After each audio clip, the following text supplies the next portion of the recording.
Where are you going, Henny Penny? Lucy Lucy, chicken finger.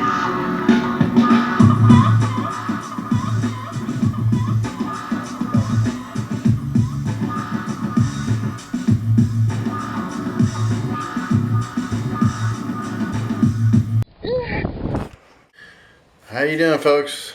So it's the 10-year party deal. 10 years of being on YouTube. Got my second natty going on. 10 years. And what does it amount to? They really hadn't amounted to, I mean, other than just making a lot of videos. I was telling Red earlier that he should keep up with this like as a video journal, that 30 years from now, you're gonna look back on this time and just, it's gonna seem like another world, another era, bygone era, you know. 10 years is. So yeah, here's my ode to Stratton, this little music section. He knows what this means. So, I had to go back to the bar. I'm over at Happy Cow. No, wait, no, not Happy Cow. This is Jack's Roadhouse. Jack's Roadhouse is right down the road from me. So I decided I got a box of chicken from Church's, and the box is a little weird, what's it called, jalapeno bite or something. It's only about $5, and I'm gonna make a piece of art, put it on eBay, try to justify the cost. Am I worth justifying the cost of this whole video? That's what we're gonna find out. I'm posting this auction up on eBay, I guess Saturday or Friday night. You'll get a little glimpse of it. This is probably one of the few last books of barbecue pieces. Go on eBay, bag me some love. I had these visions that I sat there. I let the bar talk to me over at Jack's Roadhouse, and this is what it told me. I made all of just one Church's dinner. I'm gonna post this on eBay, maybe this piece here too. Get done with them. So yeah, guys, gonna try to make some. I got a special idea. And I had heard this story. This is all for the 10-year celebration of the, well, you know, this whole thing I'm doing. But I got chicken here. Look at that guy. I'm gonna open them up. I got this thing. I'm trying to come up with some new techniques to make barbecue. You know that. On the cutting edge of Texas-style barbecue chicken. Got a little sour pickle. Sour sis. And I thought it was a really cool idea to take this, and I'm gonna put it inside the chicken and cook it like that. See what it's like. So let's just see here. Let me get this guy out. Had to wash him. Alright, so we got here. Some seasoning. And under the chin pickle here. And kind of lift his little tail up. And just trying to slide him in. There you go. Recap.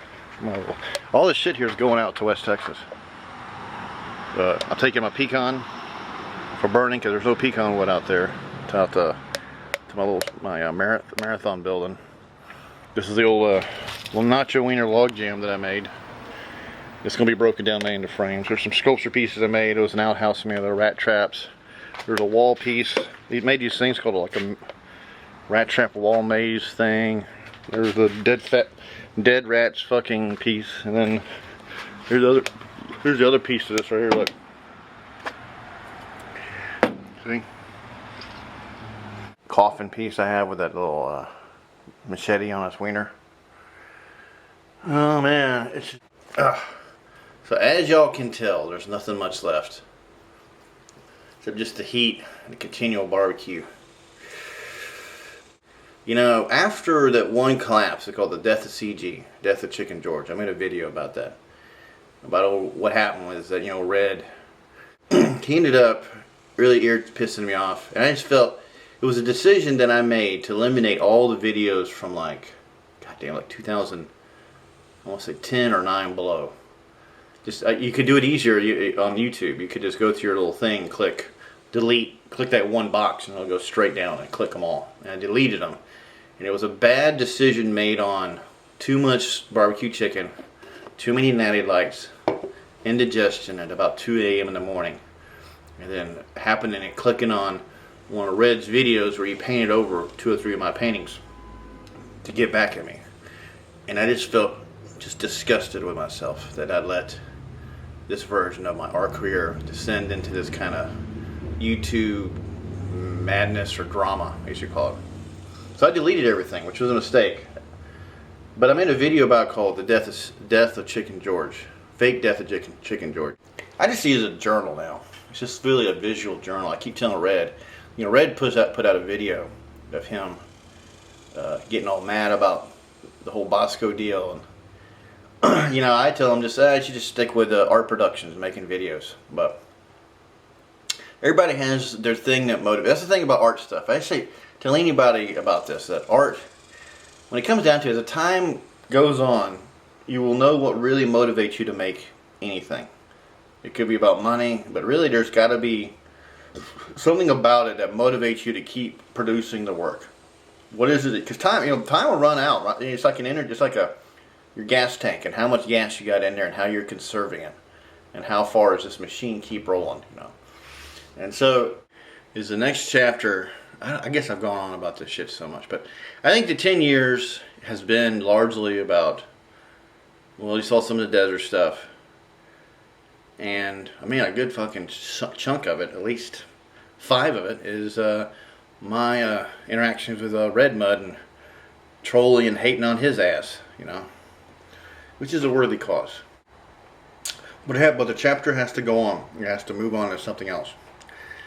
Where it will go, I already have the first episode already planned. It ain't gonna be this vlog and shit. It's gonna be a well scripted, true Big Bend, West Texas video that I think should be made. I'll take the best of the past, put it into one good videos. But I mean over there. I mean, I am actually building the place. It's just hot. I had to pull out of there. It's like 100 degrees, and there's no heat, there's no air conditioning, nothing like that. It's just fucking hot as hell. And I got bills to pay over here, so I gotta go running back and forth to kind of get it built up. But eventually it's going to be my main base. And all this shit's going to be... I mean, believe me, I've been hanging out there around that little shed building, off my ass, thinking to myself, this is where it's going to start. Honestly, this is the beginning. This is where it really starts, because there's no distractions there. It's just a blank piece of property. You make it. There's no one telling you what to do. You can come up with whatever the fuck you want to come up with. So it's like this ideal open studio environment. No more excuses. It's all going to be delivered there, basically. But until the meantime, let's have some barbecue. A little christening. Look, a little christening on that light. Just a little bit. There you go. I don't know why I did that. Doesn't really make a difference. Okay, I messed up this whole recording deal. I put the middle section. I'm trying to basically do a whole video where I talk about the old, like the 10 years of being on YouTube and what has happened. The real reason I got on YouTube, I'm going to speed this up, is because me and Red, at the time being, wanted to basically make fun of the folk art dealer community and other just cheesy, crafty folk artist characters now. I don't think it was a good idea because it made us look like idiots in some degree, but it was a comedy, whatever. What the fuck does it matter? So, but in the first 5 years of doing this, I was at this place called, the first places were shot at my apartment over there in San Antonio. And then I went to this place called the Shotgun House, and then from there I ended up back at San Marcos just for about 2 years, and then I bolted over to Redford for about 2 years. And then I always consider the midpoint when I got real drunk one night and took down all my videos, you know. But I guess a summary of this, you know, this whole thing really just started with Red and each other's agitation to get on each other's. I think I'm just going to wrap this thing in some tin foil. I got a whole bunch of it here. Just wrap it like this. It's like one after another, kind of like a giant. Okay, I'm going to put 2 little baggies on this guy. Here. And I got it wrapped up. And I'm going to go and, I got to tell you a story what I'm going to do next. Let me go find a place to set the camera down. What's up? I talked to a friend of mine. This old buddy of mine from high school, and he told me this story. That when he was in the Navy and he was in the Philippines, and he said that whenever, because of the big Chinese population in in the Philippines that whenever a dog died, that they'd have to hire people to go look after the dogs to make sure when it was buried, it stayed buried, because the Chinese would go and dig them up because they thought it was like some kind of, it was like throwing away, they eat dog over there, the Chinese do. And so he said this, it's also, I think they actually swipe people's pets and butcher them. And so what happened was that whenever time a dog died, you had to have someone sit there and watch it for a week so no one would go and dig the damn thing up. And it kind of dawned on me, I thought, that would actually make some really interesting, is that some kind of weird marinating technique? And so I thought it'd be really interesting just to like take the chicken there. I'm gonna go ahead and we'll dig a little hole. We'll dig a little hole over here, and I'm gonna drop them in there, and I'm gonna sit here and watch it. And to see if that, maybe something being in the ground or something like that, and underneath the soil and it being covered, does something to the meat itself, Maybe it's getting closer to hell or something. I thought it'd be kind of a funny idea, and we'll see if I can notice anything. It's got that spicy pickle in there with it. So I dug a little hole here. I'm probably going to set some on top of it. I'm just too lazy to dig a real deep one. But I'm going to set it in here like this. See that? I tied it all off. And now I'm going to like covering this guy up. It's kind of like a burial for the chicken. I'm giving a burial to Blinky. I don't know if you all know that reference. There you go. There you go. Pat it down. This old pot here. Kind of a marker to keep the dogs off of it. There you go. There you go. I got my beer over here. The key is just to I keep my eye. I'm not worried about any Chinese guys getting my chicken. I'm worried about these two guys, or maybe a possum digging it up. I'm gonna sit over here next to it all night and just watch it. I'm gonna sit there until I run out of beer. All right, so.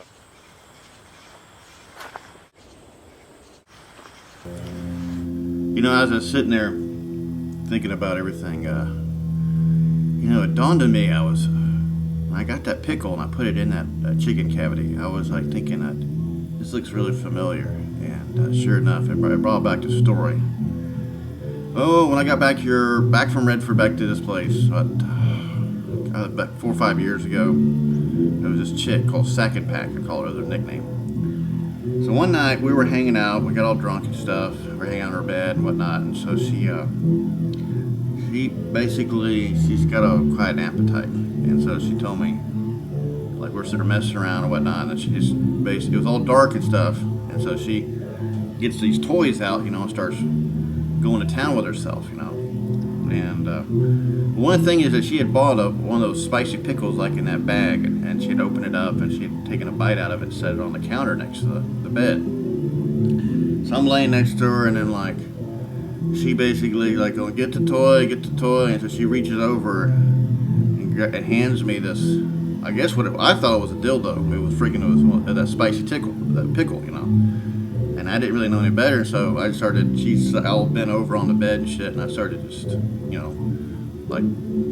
churning butter on her ass, in essence. And so, I just got so tired, I guess I just fucking fell over off the bed, and then, the next morning woke up, I just got up and bolted, So then about noon, I get this phone call, or this text from her, like, you son of a bitch, you gave me an STD, my pussy's on fire, stings. And then I was like, wait a second, that still makes sense. So I texted her back. I go, you better check and see if that that pickle is still in there.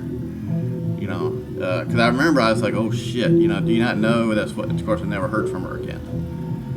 And so she got really, and like I said, I did hear from her again. She thought it was fucking funny. But yeah, she said that was stuck in there.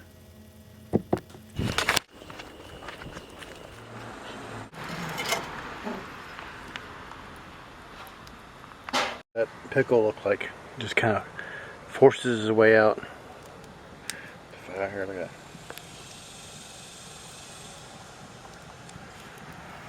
Some hot shit. So, that was definitely out. That's wood. I'm just letting it kind of burn down. No more wood on this guy. I think I did a good job. Patience is the virtue with barbecue. All right, folks. This is it, the last Friday the 13th. It's not Friday, it's the, what is it, the 10-year last of the deal. We're in the final stretch of this 10-year video. I end up eating the chicken before. Our hands get too greasy and I'm just not in the mood to shoot, so I just eat and the food's all gone. I'm not gonna lie to y'all. That shit was shot back in a couple days ago, about a day or so ago. So now it's like up on, it's actually Friday night here in San Marcos. So I'm trying to promote this last body of work, my last eBay push. I think it should be very fitting on the 10-year deal. One of the things that always come back to why 10 years on YouTube, 10 years on eBay. It's just compulsion that me and Red have this weird compulsion when I post on eBay. And it says, as a dog returns to his own vomit, so does a fool repeat his own folly. This is on eBay actually right now. $33. Chicken George. So when you're done this fine piece of work, done in a trail rest style. It's a kind of basic little piece on an old canvas board. So I'm hustling work. That's to me is like the essence of all this YouTube 10-year shit. It's just compulsion to want to try to sell. eBay kind of helped create that, to sell anything mentality. Where you just want to get on there and do this. It's fun. You kind of see the reaction, but what sort of sucks is there's not much reaction anymore. And I told Red and some other people that I don't think anyone gives a fuck because we're all these old, fat, middle-aged, horny white guys. It don't make any difference anymore. There's too many of them out there on the internet trolling and doing all their bullshit. So why is this entertaining?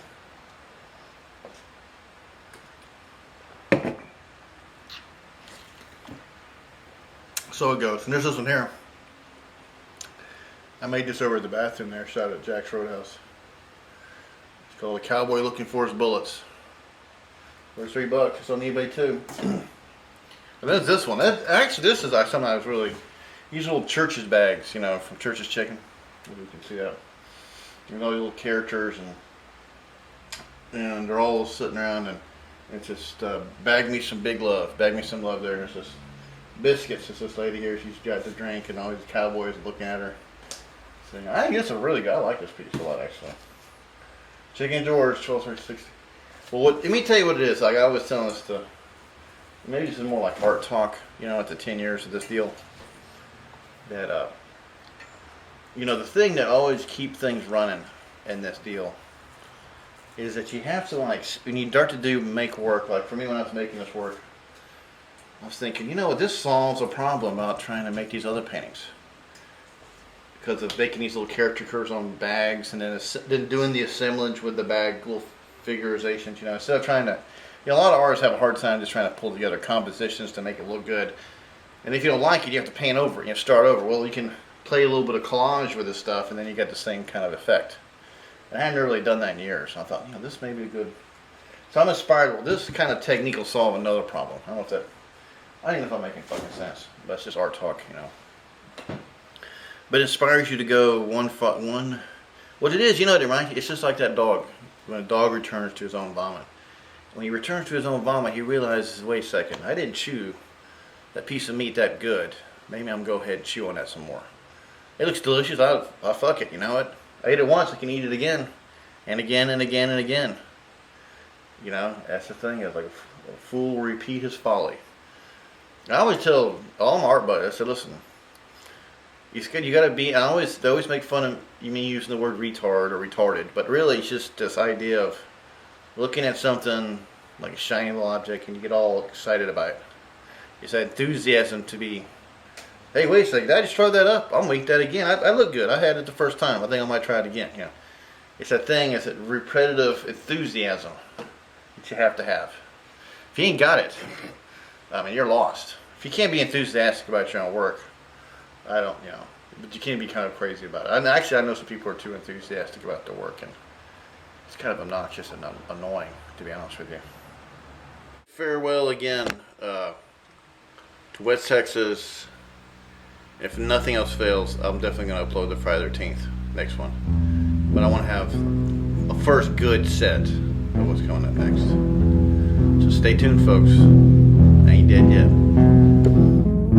On the highway, I'm sad.